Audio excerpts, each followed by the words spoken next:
সৰু সৰু তিনিটি কবিতা আপোনালোকৰ ওচৰলৈ লৈ আহিছোঁ আৰু কবি হ'ল মনোজ প্ৰিয়ম। কবিতা ভোক।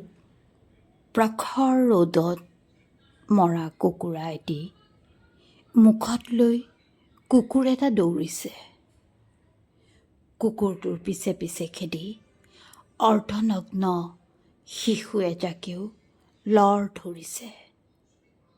সিহঁতৰ পেটতো ভোক। কবিতা যুঁজ।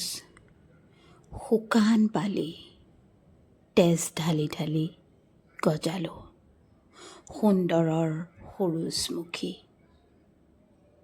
ফুলাব পাৰোঁনে নোৱাৰোঁ ধুমুহা শিলা বৃষ্টিৰে যুঁজি।